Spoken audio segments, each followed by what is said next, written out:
Bonjour à tous. Nous accueillons Laurence Petit-Dessin et Kaltoum Dourouri, à qui je laisse la parole pour écouter leur présentation. Merci Sylvain Le Guilherme. Effectivement, je suis ravie d'accueillir pour ce nouveau webinaire dans le cadre de ce salon, le 8e salon Rebond Cadre, Laurence Petit-Dessin. Vous êtes ingénieur en stratégie humaine, tout un univers que l'on va découvrir durant ces quelques minutes, ces 3/4 d'heure. Vous êtes également auteur et vous intervenez, donc vous êtes ingénieur au sein du cabinet amiénois Expert RH. Deux mots, Laurence Petit-Dessin, sur votre parcours de vie professionnelle. Ah là là, bonjour Kaltoum, bonjour tout le monde et merci de participer à cette possibilité d'écouter des choses qui peuvent changer le monde. Donc, Laurence Petit-Dessin, alors mon parcours, il est tout à fait éclectique, hein. Mon premier métier, c'était assistante sociale. Éclectique, mais avec quand même un goût pointu pour les relations humaines, hein. Et au fur et à mesure du temps, je me suis rendu compte que voilà, il y avait d'autres choses à comprendre du monde dans lequel on était pour être plus efficace dans l'aide et dans l'accompagnement, beaucoup plus global bien évidemment. Et j'ai repris des études de droit et de sciences politiques, ce qui m'a permis du coup de pouvoir articuler une carrière professionnelle qui a pu être déléguée interministérielle à la ville, directrice de services de protection de l'enfance, pour finalement ensuite, travailler dans des cabinets de consulting où j'ai pu, bien entendu, apprendre beaucoup de choses sur le fonctionnement interne des entreprises. Et quand mes enfants, puisque j'ai 2 enfants, n'ont plus eu besoin de moi à la sortie d'école, forte de cette expérience et ayant construit une boîte à outils, j'ai proposé mes services auprès des entreprises. Donc, depuis plus de 20 ans, j'interviens au sein des entreprises. Et donc, quand je m'identifie comme ingénieure en stratégie humaine, cela veut simplement dire que, à partir d'un diagnostic de situation, on met en place une stratégie d'action pour révéler le potentiel humain afin que l'entreprise se développe dans des conditions qui soient sereines, efficaces et pleines d'humanité. Alors, vous l'avez dit, vous avez dit plusieurs fois les mots-clés, potentiel humain, l'humanité. Alors, rebondir en temps de crise et du bon usage de l'inattendu, là est la question. J'en profite juste pour vous dire que vous, les participants, vous pouvez nous poser à tout moment, enfin, poser à Laurence Petit-Dessin vos questions, faire aussi des commentaires et des partages d'expériences avec l'aide de Sylvain Le Guilherme. Merci à lui et merci à vous. Alors, l'inattendu, bon, vous, c'est un peu votre quotidien, votre ADN, l'humain encore plus. Cette crise, cette pandémie, c'est de l'improvisation totale. Comment on fait quand on est cadre, quand on est salarié, quand on est dirigeant pour réagir à ça? Alors, la première chose, c'est d'accepter la situation. Alors, on a bien vu tout au long de cette période, qui dure depuis 1 an finalement, à quelques jours près, on a eu 3 grandes phases. La première grande phase, c'est la phase de sidération. On est tous surpris et on peut être outillé, je dirais, émotionnellement de n'importe quelle manière. C'était tellement inattendu que ça nous a mis dans un état pendant quelques temps d'arrêt. Bon. Donc, cette première phase, elle est humaine, il faut qu'elle se gère et petit à petit, on est rentré dans une deuxième phase, alors avec de la colère, parce que d'un seul coup, empêché de vivre les choses comme on le souhaitait et où il y a eu deux manières de vivre les choses. Il y a eu des colères d'indignation et des colères de frustration. Donc, la colère d'indignation, c'est une colère qui a, je dirais, le mérite d'être sereine et saine, puisque voilà, toutefois qu'on la libère et qu'on dit voilà, c'est inadmissible, j'en peux plus, mais après, on se calme et on redémarre sur bon, qu'est-ce que je fais de ça? La colère de frustration, c'est une colère qui finalement s'exprime par un cumul de situations qui n'ont pas été gérées au fur et à mesure. Et cette situation vient vraiment apporter des éléments complémentaires qui finissent par toxiciser finalement l'être et du coup empêchent de pouvoir agir. Donc, la colère d'indignation, c'était la colère, une deuxième étape avec, on l'a bien vu, des populations qui vivaient l'indignation ou la frustration. Et puis après, donc, bon, pour certains, il y a eu de la tristesse, la peur qui est omniprésente, parce que bien évidemment, cette situation, elle n'est pas résolue et on ne sait pas encore vraiment comment les choses vont s'articuler dans les semaines et les mois qui viennent. Mais la nature humaine a repris le dessus. Alors, sauf pour les personnes qui effectivement étaient sous l'emprise de colère, de frustration, qui ont amplifié si elles ne se sont pas fait accompagner leur situation.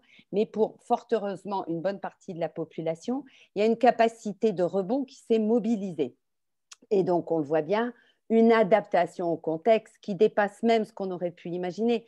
Parce que sur le dernier confinement, quand on voit les statistiques par rapport à la population française et la manière dont on a respecté, je dirais, les lois et les règlements, contrairement à ce que tout le monde pouvait penser, les Français ont été soucieux justement de respecter ces règles dans l'intérêt individuel et collectif. Et la bonne nouvelle, c'est qu'apparemment, le collectif prend un petit peu plus de sens en ce moment. Donc, on le voit bien, on a une capacité de rebond. Et cette capacité de rebond, donc, elle est complètement inhérente à ce qu'on appelle les soft skills. Alors, mot un peu barbare, hein, on va parler de compétences douces parce que ça permet de parler des choses de manière beaucoup plus compréhensible et audible. Et c'est vraiment de ces compétences douces dont on a besoin aujourd'hui pour rebondir par rapport à une situation qui est inattendue, qui touche le monde entier, parce que ce n'est pas le périmètre uniquement français, et qui est incertaine en termes d'issue. Donc, ces compétences douces, elles sont extrêmement importantes à travailler, et plus que jamais, si on est en dehors du monde de travail, il y a là une belle opportunité de faire vraiment ce que j'appellerais un nettoyage de printemps, et ça tombe bien, c'est dans quelques semaines, pour pouvoir faire en sorte de mobiliser l'énergie et les bonnes compétences au bon endroit pour le moment qui va arriver. Donc ça, c'est un élément important. Et je tiens à souligner parce qu'on ne le dit pas assez, on est dans une période qu'on appelle VUCA. Alors, VUCA en sciences humaines, c'est un concept, c'est un acronyme hein, qui a été énormément développé dans les années 2000 par les sciences humaines et qui, VUCA, c'est 4 initiales qui, si vous les retenez, vous permettront d'identifier dans quelle situation vous êtes. Alors, le V, c'est pour volatile. On le voit bien, il y a une accélération du temps, il y a une accélération des choses et aussi, d'une certaine manière, très positive. On voit qu'en termes de digitalisation, on a grandi 10 ans en espèce de 6 mois. La transition écologique, elle est à l'ordre du jour comme elle ne l'a pas été. Donc, on voit bien, ça n'est pas qu'une accélération négative, c'est une accélération du temps. Et pour celui qui veut s'en saisir, c'est peut-être une belle opportunité. Ensuite, c'est le U pour incertain, donc uncertainty en anglais. Oui, il y a des choses qui sont difficiles à anticiper, il y a des choses qu'on n'a pas vu venir, donc on est dans une situation incertaine, mais qui s'est accentuée parce qu'on était quand même dans un avenir incertain avec toutes ces évolutions que l'on voit apparaître et auxquelles finalement, on ne s'était peut-être pas doté de l'outillage suffisant pour y faire face. Et là, comme ça s'impose de manière brutale, et finalement, on se rend compte qu'on met en place tout un tas d'accompagnements, de dispositifs qui vont permettre de, gérer la situation, mais aussi gérer certainement dans d'autres conditions l'avenir.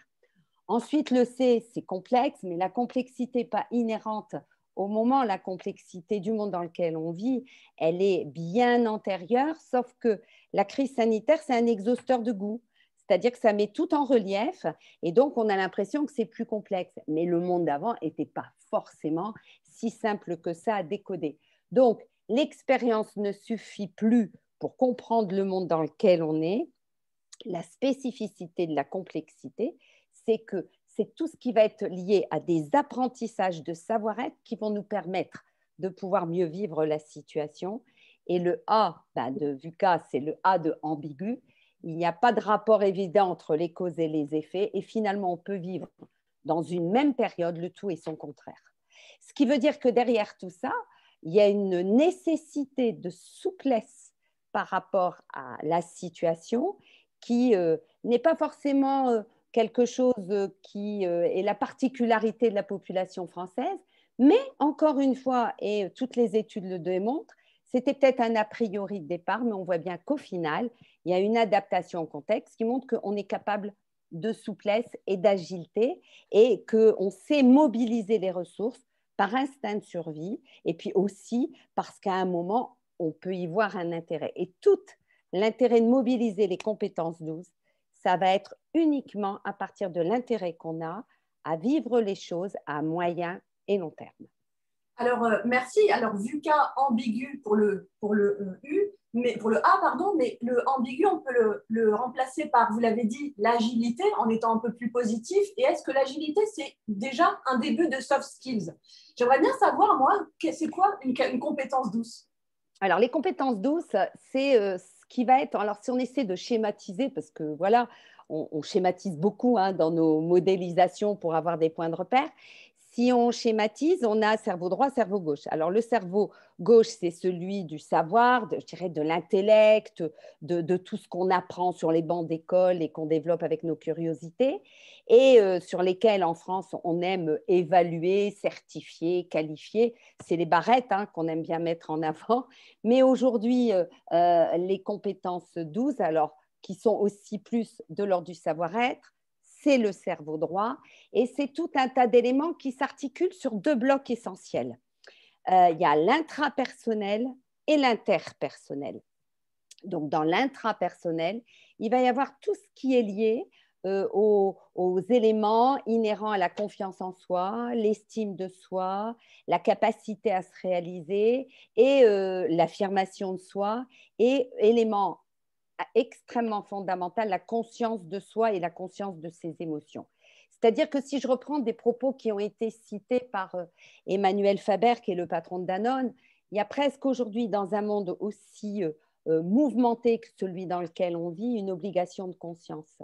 C'est-à-dire qu'une fois qu'on a pris conscience des éléments dont on dispose et qui sont certains, certainement à un très haut niveau et d'autres à un niveau moins élevé, mais ça c'est inhérent à toutes les personnalités, la prise de conscience c'est la moitié du travail.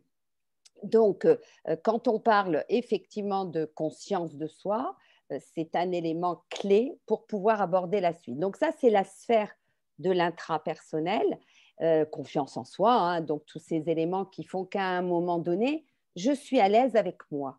Et c'est parce que j'aurai travaillé cet élément indispensable d'être à l'aise avec moi que je vais être à l'aise avec les autres. Et donc, deuxième bloc, et qui se travaille par voie de conséquence, c'est tout ce qui est interpersonnel et donc les relations humaines. Donc ma capacité à communiquer, à être à l'écoute, mon empathie, mon sens de la responsabilité sociale, c'est-à-dire comment je m'inscris de manière active dans un écosystème qui, à un moment donné, va me donner l'occasion de participer à cet écosystème et donc d'être plus dans une participation que dans un subir.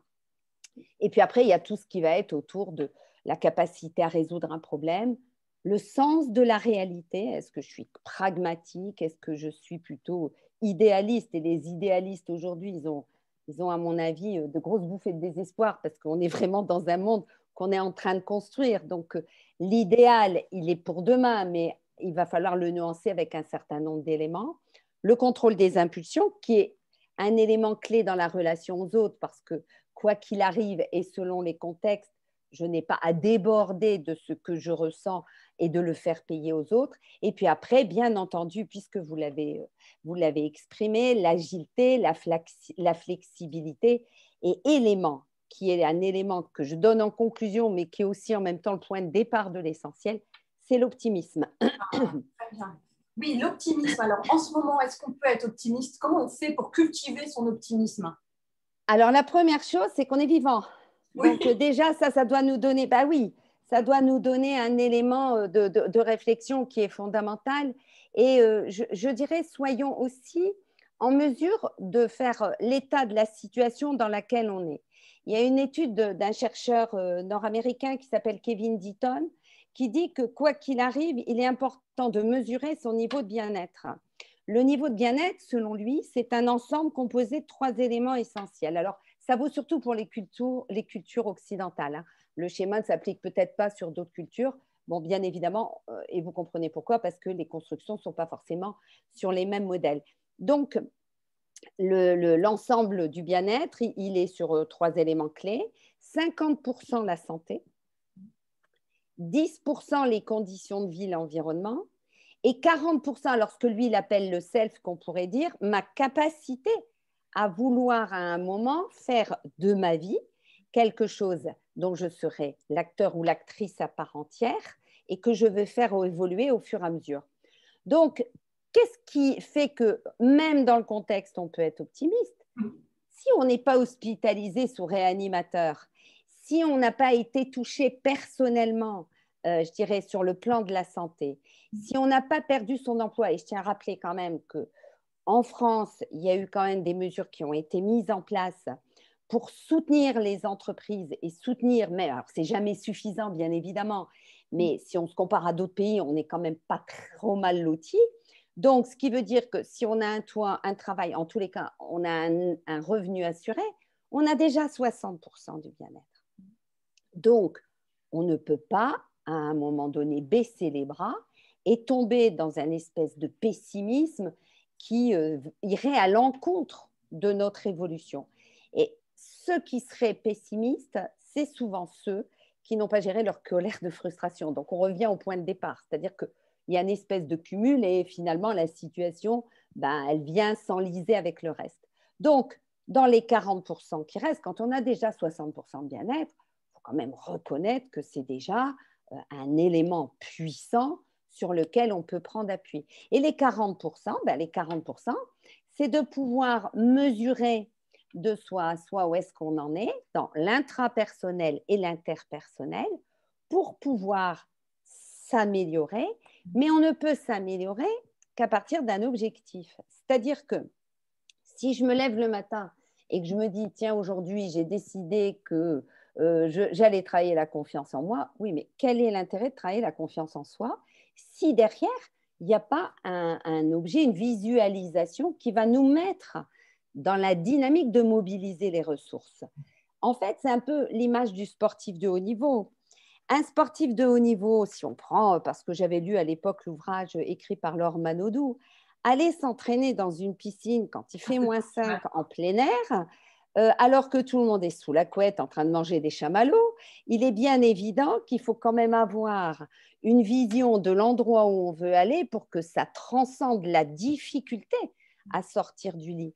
Et donc, plus on aura la capacité à se dire, voilà, mon objectif à long terme, parce qu'il faut garder un objectif à long terme, même s'il va devoir être réajusté, mais qui est un objectif de super-réalisation, c'est-à-dire dans l'idéal de l'idéal, à 10 ans, j'aimerais bien devenir un tel ou une telle, enfin bon, bref, rarement prendre un modèle de quelqu'un qu'on connaît, mais plus des qualificatifs qui permettraient de pouvoir à un moment intégrer un certain nombre de notions qui nous seraient spécifiques.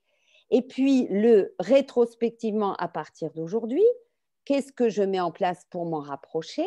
Parce que pour faire évoluer des compétences douces, on ne peut le faire que par la mise en action.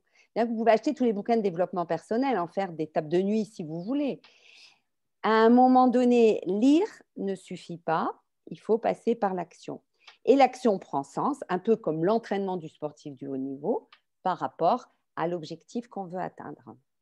Alors, vous l'avez dit, Laurence Petit-Dessin, dans l'humanité, dans l'humain, il y a aussi émotion. Les émotions.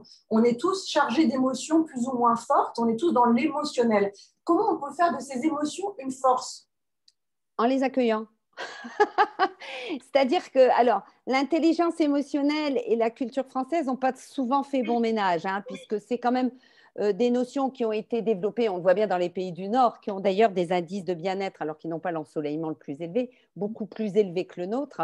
L'intelligence émotionnelle et les émotions, donc globalement, sont des éléments qui sont importants à prendre en compte et qui ne sont pas l'ennemi d'un esprit rationnel ou d'un esprit raisonné, ce sont des amis. Et tout le monde doit cohabiter, c'est-à-dire que oui, qu'on ait à un moment cette capacité à mettre les choses dans une perspective construite, rationnelle, bien évidemment, mais on doit pouvoir y mettre un petit peu de soi en termes de savoir-être. Donc, la première chose qui est vraiment déterminante par rapport à ce qu'on est en train d'évoquer, c'est d'accepter de ressentir des émotions et plutôt que de les chasser, de les fuir, de les éviter, les accueillir parce qu'elles nous donnent des indications de ce qu'on est en train de vivre, donc des éléments de contexte. Et à partir du moment où on s'arrête quelque temps sur ces émotions, on doit se poser la question de ce qu'on ressent. Et à partir du moment où on identifie ce qu'on ressent, est-ce que je suis dans le confort ou dans l'inconfort? Ça, c'est très important parce que c'est une manière de graduer qui est très simple. Voilà, je suis en train de vivre une séquence. Est-ce que je suis dans le confort ou est-ce que je suis dans l'inconfort? Si je suis dans le confort, qu'est-ce que je retire de cette situation que je vais pouvoir dupliquer? Parce que si je suis dans le confort, c'est que c'est un élément constructif et qui peut m'aider pour pouvoir prolonger un certain nombre d'actions. Si je suis dans l'inconfort, je me pose la question de ce qui a généré cet inconfort. Donc là, on va se retrouver face à deux situations. Ça me revient à moi tout seul. Par exemple, je suis dans l'inconfort parce que je suis arrivée en retard ce matin au travail. Ça m'a mis en stress. Bon. Donc, ça me revient. Qu'est-ce qui s'est passé? J'ai été pris dans les embouteillages, je n'ai pas anticipé, je pensais que la circulation allait être fluide. Qu'est-ce que j'en retiens? Qu'est-ce qui m'a manqué pour être dans le confort? De partir plus tôt. Bon, ben voilà. J'ai donc un mode opératoire qui va me permettre dans les jours qui viennent de sortir de cette zone d'inconfort. Donc ça, c'est parce que la situation me revient. Mais on peut aussi avoir une zone d'inconfort qui est liée à un moment, à des interactions qui n'ont pas été très agréables à vivre. Et donc, on se pose la question de qu'est-ce qui s'est joué? Tiens, j'ai croisé un tel aujourd'hui, elle ne m'a pas dit bonjour. Ah, bon, donc j'ai deux solutions. Ou je mets la chape de plomb, et ça veut dire que dans quelques mois, ça ressortira sous une autre forme. Parce qu'il faut quand même retenir une chose, c'est que les émotions non exprimées, elles s'enquistent. Hein. Et à un moment, vous connaissez l'effet du kyste. Hein. Il est indolore pendant des années, et puis un jour, il atteint une taille critique et il faut opérer en urgence. Et les émotions, c'est exactement la même chose. Ça s'enquiste. Donc, à un moment, ça peut déborder et de manière complètement déconstruite avec toutes les conséquences que ça peut avoir. Donc, j'identifie que voilà, ça m'a été désagréable qu'elle ne me dise pas bonjour. Donc, je prends mon courage à deux mains. J'ai identifié ce qui m'avait mis dans l'inconfort. Je vais la voir en lui disant, mais qu'est-ce qui se passe? Tout à l'heure, j'ai eu le sentiment, quand tu t'es adressé à moi, qu'il y avait dans la relation quelque chose qui n'était pas comme d'habitude. Et puis la personne, après, elle va vous donner l'explication. Et la plupart du temps, c'est parce qu'elle est préoccupée par quelque chose, elle ne vous a pas vu. Donc, c'est tout. Après, voilà, il n'y a plus débat. Et puis, si c'est parce qu'il y a eu des éléments d'insatisfaction dans un travail que vous avez mené ensemble ou un sujet qui n'a pas été, je dirais, abordé de manière constructive, ce sera l'occasion de mettre les choses à plat. Et pouf, donc vous retombez dans la zone de confort. Donc ça, c'est vraiment… Mais dans la vie privée, parce que ce n'est pas l'endroit où on communique le mieux et où on échange le mieux, dans la vie privée comme dans la vie professionnelle, mettez-vous dans une dynamique qui est confort-inconfort. Et j'invite vraiment toutes les personnes que j'accompagne à travailler par séquence tout au long de la journée. C'est-à-dire se donner des temps avec un petit carnet, un crayon, et on se dit toutes les demi-journées, donc avant de prendre son déjeuner, je prends 5 minutes et je me dis, tiens, là, depuis ce matin, comment je me sens? Confort, inconfort, et je distingue ce qui s'est passé, ce qui fait que du coup, vous devenez proactif par rapport à la manière de gérer votre vie. Alors, c'est très simple, mais il faut le vouloir. Et puis, encore une fois, j'ai dit, il faut prendre le temps. Hein. Exactement. Merci Laurence Petit-Dessin pour ce vadémécum. Et justement, cette fois, du côté du recruteur, sont-ils, les DRH, dans cette philosophie maintenant? Il y a une grande lame de fond sur les soft skills due à la crise, mais fallait-il justement une crise sanitaire pour qu'on mette en avant l'humain et puis ses qualités personnelles et alors, on voit trois situations actuellement. Hein, dans mon métier donc, de consultant qualité de vie au travail, j'ai la chance de voir des secteurs d'activité complètement différents, des dimensions d'entreprise différentes et donc des états d'esprit différents. Je ferai trois catégories. Il y a ceux qui seront de toute façon toujours hostiles. Voilà. Donc, qui même avec la crise ne veulent pas remettre en question des schémas établis, plutôt traditionnels, qui en fait les remettent en question eux, parce que derrière la question de fond, elle est là. Et si vous voulez, il y a certainement une représentation, je dirais même une croyance, qui est que c'est plus facile d'être dans un système descendant où les gens ne contestent pas, parce que ça n'expose pas de sa personne, que d'être dans des interactions qui vont amener parfois des critiques, des remises en question. Donc, cette catégorie-là, elle était assez présente avant la crise, elle est en train de petit à petit disparaître d'elle-même. Voilà, parce que un patron ou une patronne éclairée vont très vite se rendre compte que s'ils ne se mettent pas dans cette dynamique-là, ils auront des problèmes de recrutement et des problèmes au niveau de la motivation en interne et donc d'une efficacité professionnelle dont ils ont besoin pour se développer. Après, il y en a qui étaient déjà en mouvement. Et donc là, effectivement, c'est un accélérateur de changement. Et ça, je le vois puisque depuis à peu près 6 mois, j'ai des demandes qui étaient dans l'air du temps, mais qui aujourd'hui deviennent réalité. C'est-à-dire, voilà, des demandes où, oui, j'ai réfléchi, je vais m'y mettre et autres, et où ça s'est accéléré surtout depuis la rentrée de septembre. Et puis, il y a ceux qui étaient déjà très en avance, des convaincus, qui, eux, sont encore plus convaincus. Donc, on peut dire qu'il y a au moins 80% des entreprises pour qui, clairement, les choses sont en mouvement. Alors après, elles ne savent pas forcément comment s'y prendre. Et c'est vrai que ça nécessite parfois de solliciter des gens qui ont des connaissances en la matière, parce que ça veut dire accompagner les équipes. Et accompagner les équipes selon d'autres modalités. J'interviens beaucoup dans l'industrie depuis le début d'année, et c'est vrai que l'idée, c'est de travailler tous les échelons. Donc, je dirais des directions avec les maîtrises, enfin toutes les équipes d'encadrement, les managers de proximité. Et on voit bien, il y a des personnes qui sont montées par la force du poignet grâce, je dirais, à des aspects techniques de leur savoir-faire qui ont été identifiés comme exceptionnels, mais qui n'ont jamais été accompagnés dans la relation humaine.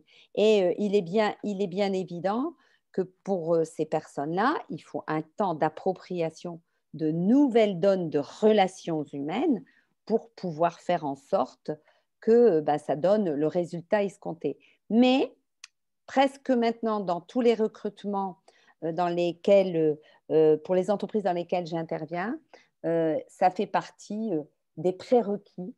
C'est-à-dire que, pour résumer un peu, la compétence, elle est dans le CV, globalement. Oui, oui. Dans le CV, enfin, je veux dire, aujourd'hui, on sait très bien faire des CV. Ce qui va faire la différence, c'est la motivation. Et donc, dans la motivation, il y a justement l'envie qui va émaner de la personne de participer à une histoire collective qui est celle de l'entreprise. Et cette envie, elle va s'exprimer par une ouverture d'esprit, un questionnement, une curiosité et une capacité à être en lien avec, bien sûr, un peu d'empathie, alors qu'on ne peut pas forcément identifier pendant l'entretien, mais à partir desquels on peut poser des questions pour savoir un petit peu comment la personne se comporte. On va poser des questions autour de son investissement éventuellement dans des associations, dans une vie caritative, dans des clubs sportifs. Enfin, on va beaucoup plus s'intéresser à ce que vit la personne et comment elle le vit, qu'on ne s'intéressera à, je dirais, son domaine de compétences qu'on a identifié et évalué, parce qu'aujourd'hui, il y a des règles assez simples pour vérifier si la personne, elle est vraiment en adéquation avec le poste requis sur l'aspect technique des choses. Et donc, ce à quoi on doit se préparer maintenant en entretien de recrutement, c'est de travailler son savoir-être, mais le savoir-être de la tête aux pieds et jusqu'au bout des ongles. C'est-à-dire que ce qu'on ne sait pas forcément toujours, c'est que ce qu'on donne à voir se donne dans les premières minutes. Hein. C'est-à-dire qu'on n'aura pas 1 heure pour démontrer, si on a foiré dans les 10 premières minutes, qu'on est bon au final. Donc, il faut vraiment mettre le paquet parce que ça se joue dans les premières minutes et ça se joue parfois sur des éléments de détail. Alors, on dit toujours l'habit fait pas le moine, mais ça, c'est une erreur fondamentale de croire en ce proverbe-là, parce que quand on est en entretien de recrutement, la première chose qu'on voit, c'est l'apparence de la personne. Donc, on peut toujours essayer de se dire et de s'émanciper de cette situation. Non, ça reste un élément d'affinité, c'est ce qu'on appelle l'affinité. L'alchimie de la rencontre, c'est quelque chose qui est de l'ordre du subjectif. Alors, on peut essayer de faire des CV où on ne met pas les photos, où on gomme le nom pour que tout ça ne soit pas déjà un petit peu prédéterminé. À un moment donné, il va falloir qu'on se rencontre. Alors moi, ces histoires de photos et tout ça, je trouve que c'est de la poudre aux yeux. Je crois que de toute façon, la personne, si elle plaît, elle sera recrutée, point barre. Donc, toutefois, qu'elle a travaillé. Alors, elle a travaillé son savoir-être, c'est aussi démontré avec le sourire quand on arrive. je veux dire, il faut avoir le sourire, la tête haute. Je vous invite à regarder l'arcade sourcilière de vos interlocuteurs, ce qui vous donnera toujours une vision haute et ouverte et d'être, je dirais, en mesure de répondre à des questions sans s'offusquer qui vont avoir attrait avec la vie privée. Je n'ai pas dit la vie intime, hein, donc on distingue bien. Et quand on parle de vie privée, ça va être tout ce qui est autour des centres d'intérêt, la manière dont la personne, elle vit, je dirais, sa vie collective, sa vie peut-être solidaire, hein, puisqu'aujourd'hui, c'est un terme qui est beaucoup utilisé. Mais en tous les cas, on aura besoin de découvrir comment elle fonctionne. Alors, je vous invite, si vous voulez vous préparer, faire un exercice qui se fait en quelques minutes et qui peut être un entraînement pour vous, parce que le coup de quels sont vos défauts, vos qualités, bon, on y est tellement préparé qu'on sait ce que les gens vont répondre la plupart du temps. Donc, voilà, ça n'a plus grand intérêt de poser la question. Par contre, je fais faire un jeu, enfin moi, un petit test aux gens en live et je leur demande, voilà, vous avez quelques minutes pour me donner 3 noms de héros ou héroïnes qui vous ont marqué. Quand on parle de héros, héroïnes, morts ou vivants, de l'histoire, de la littérature, de la BD, du cinéma, mais ça peut être le voisin qui, à un moment, a commis un acte de bravoure. Donc, il n'y a pas de bon ou mauvais héros, c'est des héros selon vous. C'est-à-dire, voilà, une espèce de fascination par rapport à un personnage. Alors déjà, ceux qui vous disent « j'ai pas de héros », c'est déjà un critère. Vous voyez, entre autres, ça peut… Et puis ensuite, les personnes, elles mettent les 3 héros. Une fois qu'elles ont les 3 héros ou héroïnes, je leur demande de mettre 3 qualificatifs par héros ou héroïne, sachant qu'il n'y a pas de joker. C'est-à-dire que si ça fait 3 et 3, ça fait 9. Il me faut 9 qualificatifs. Et les personnes mettent les qualificatifs. Alors, si par exemple on met Jean Moulin, je mettrai intègre, courage, visionnaire. Voilà. Après, voilà. Donc, voilà. Et une fois que la personne a mis ses 9 qualificatifs, je lui demande de supprimer les héros et remplacer par je suis. Et donc, si je reprends Jean Moulin, je supprime Jean Moulin et je mets je suis visionnaire, je suis intègre, je suis courageuse, enfin voilà. Et ça pour les… Et déjà, on regarde la personne, comment elle réagit par rapport à ce qu'elle est en train de dire de je suis. Elle peut ne pas être à l'aise, elle peut être à l'aise, elle peut être surprise et on lui demande, selon vous, qu'est-ce qui vous correspond et qu'est-ce que vous retenez ou vous ne retenez pas. Et la manière dont elle va forcément s'y prendre va être complètement, je dirais, conditionnée pour justement la suite de l'entretien. Sachez que quand même dans cet exercice-là, vous n'avez le droit de retirer que 20% de ce qui ne vous plairait pas, il y a au moins 80%. Alors pourquoi cet exercice est intéressant? Parce qu'en programmation neurolinguistique, en PNL, il démontre qu'on est fasciné par ce qu'on possède ou par ce qu'on voudrait posséder. Mais en tous les cas, on y a un intérêt. Sauf qu'on n'est pas forcément comme ça spontanément en capacité de le dire. Je ne veux pas dire je suis courageux, je suis visionnaire. Voilà, donc on n'est pas forcément, surtout que dans les entretiens de recrutement, on pourrait parfois être maladroit si on dit des choses qui comme ça, de manière spontanée et affirmée. Là, on découvre la personne, elle se découvre peut-être elle-même aussi, mais au-delà de sa découverte, il y a aussi la manière dont elle accepte cette découverte. Voilà. Et qui lui donne forcément l'occasion. Alors, faites-le, parce que si un jour vous êtes dans un recrutement auquel je participe, vous y aurez le droit. Donc, si vous y êtes préparé, ça peut être une belle occasion. Mais en tous les cas, faites-le aussi pour mieux découvrir et du coup, travailler tous ces aspects-là qui seront des éléments déterminants quand à un moment donné, on vous questionnera sur, je dirais, votre vie un petit peu plus globale et personnelle. Merci pour ce super tuyau de ressources humaines. Alors justement, on dit toujours que les recruteurs, c'est un peu la tendance. Maintenant, on ne dit plus qu'on recherche une recrue, on recherche un talent, une personnalité, un profil même. Est-ce que c'est bien ça? Moi, talent, profil, personnalité, bien évidemment, mais c'est un peu le mélange de tout ce qu'on a vu depuis tout à l'heure. Mais je crois qu'encore au-dessus, on recherche une envie. C'est-à-dire que l'envie de travailler, l'envie de participer. Moi, j'interroge toujours les candidats et les candidates en leur disant, mais qu'est-ce que c'est pour vous de venir travailler ici? À quoi vous voulez participer? Et à partir de là, on identifie le niveau de motivation, le niveau d'engagement, d'implication que la personne serait susceptible d'avoir si elle vient nous rejoindre. Mais s'il n'y a pas la volonté de participer à quelque chose, on risque de passer à côté du recrutement. Ça, c'est clair. Alors, c'est des questions qu'on ne posait pas avant. Hein. Exactement. C'est bien évident. Et aujourd'hui, c'est vrai que systématiquement, on pose la question de c'est quoi votre envie? Alors, ça veut dire qu'on s'est intéressé à l'entreprise.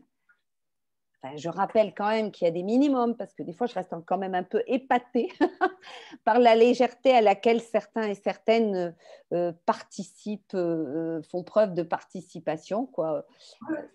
Alors, bien évidemment, même si c'est via un cabinet de recrutement, on doit demander au cabinet de recrutement, même s'il ne donne pas le nom de la société, quel est le secteur d'activité, ce que ça touche. Alors, sachant qu'aujourd'hui, on le sait bien, il y a tout ce qui est éthique, tout ce qui est transition écologique, transition numérique, et donc globalement, tout ce qui est RSE, hein, responsabilité sociale et sociétale des entreprises, qui est un élément sur lequel on doit se renseigner parce que ça fait partie vraisemblablement des projets dans lesquels les entreprises vont s'engager si ce n'est déjà fait et du coup, elles interrogeront les candidats sur la manière qu'ils ont d'appréhender ces sujets. Du côté du manager, cette fois, est-ce que cette période, cet événement mondial, sanitaire et économique, c'est aussi une occasion pour lui de s'améliorer? Alors, je dirais que c'est plus qu'une occasion, c'est une obligation. Même s'il y a des tristes statistiques qui montrent, notamment, par exemple, en télétravail, il y a des statistiques de l'INSEE qui nous mettent en avant que 56% des salariés, donc je vous rappelle au moment le plus fort du confinement, il y avait 40% des salariés français qui étaient en télétravail. Donc, sur ces 40% de salariés, il y a 56% d'entre eux et d'entre elles qui disent ne pas avoir eu de contact avec leur manager en dehors de contact pour des sujets techniques, les objectifs, les mails.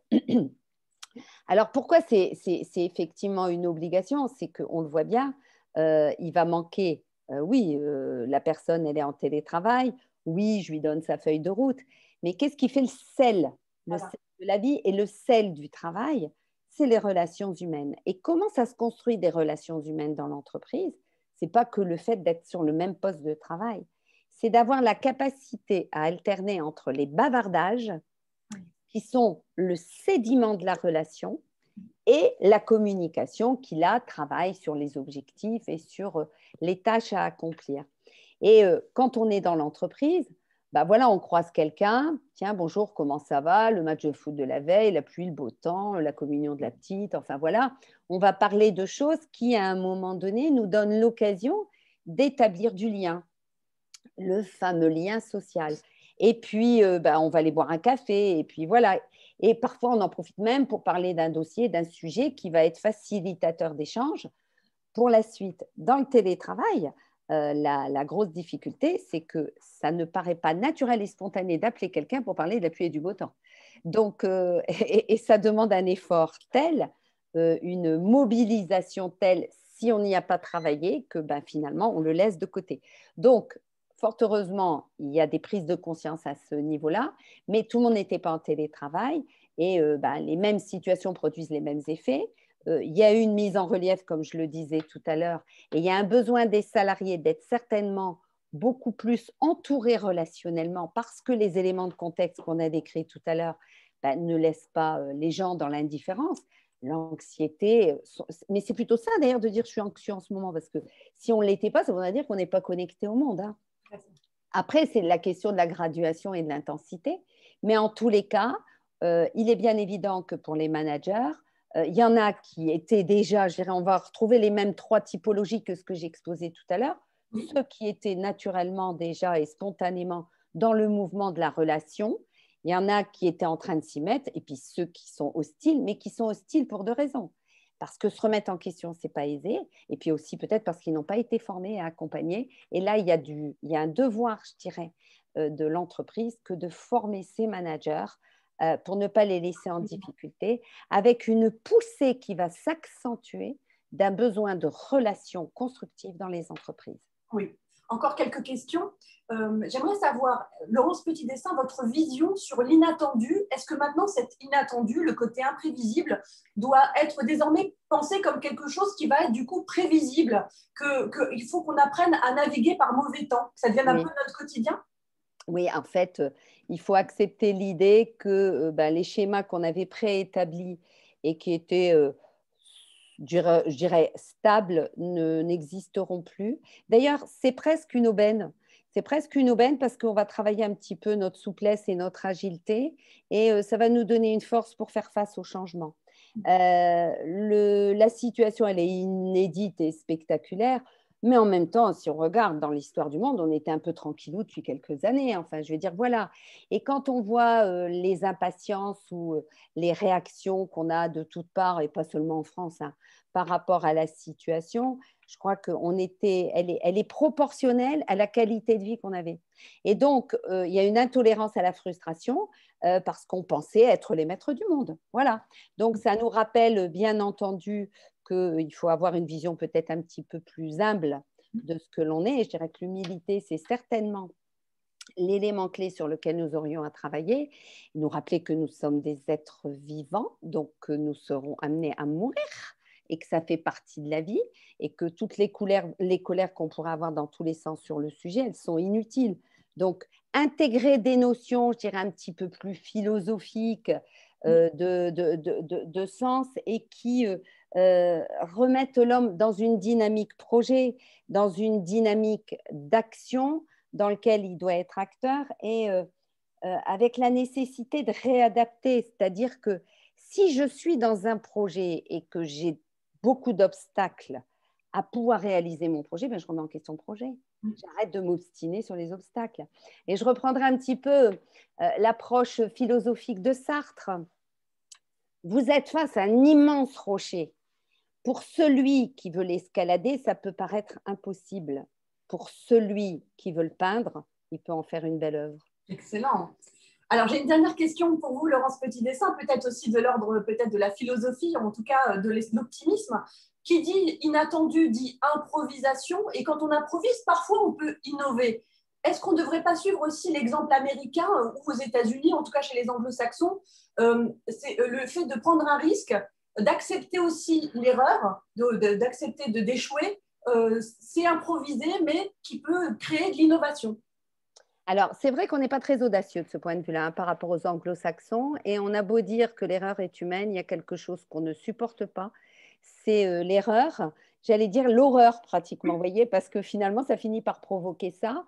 Et bien souvent, l'erreur, quand on la commet, elle reste gravée comme un estampillage, vous savez. Oui. Il a fait une erreur. Alors, le plus bel exemple, et qui est concret, c'est qu'une entreprise qui ferme aux États-Unis parce qu'il y a des problèmes de marché, de gestion, le porteur de l'entreprise, il est à nouveau encouragé pour en refaire une parce qu'on considère qu'il a appris de ses erreurs et que par conséquent, il sera plus éclairé dans la dynamique à mettre en place. Chez nous, je vous le rappelle, que si vous subissez une liquidation de société pendant 5 ans, vous n'avez plus le droit de pouvoir, en votre nom, reconstruire un projet. Donc, ce qui fait qu'après, il y a des subtilités, on a des prête-noms et autres, mais n'empêche que ça veut dire quelque chose. Alors, d'une manière générale, tout le monde s'accorde à dire. Alors, c'est très intellectuel hein, de dire on a le droit à l'erreur.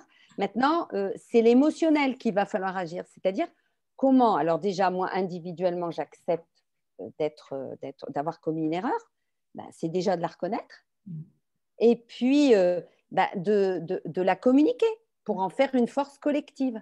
Et ça, dans l'entreprise, ça va être un enjeu déterminant.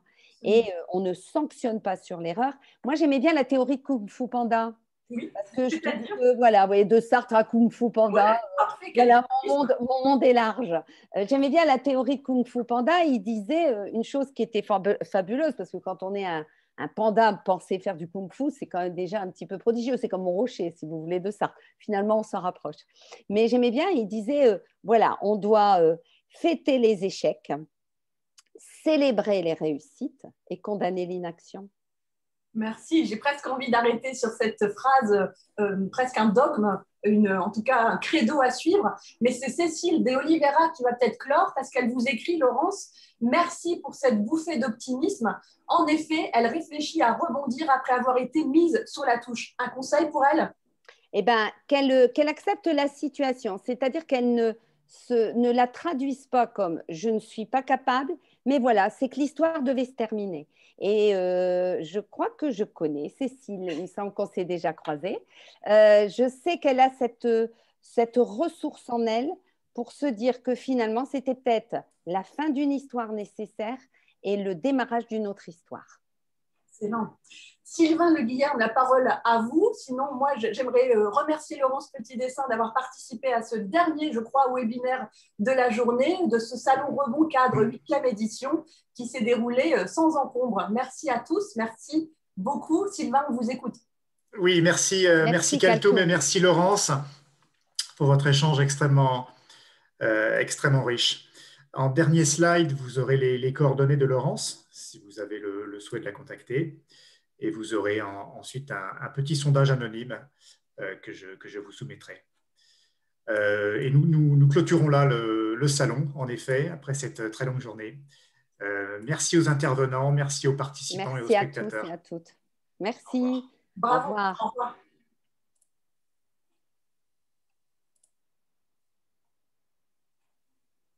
À bientôt, Laurence. À bientôt, Kaltoum. Merci. Bonne soirée.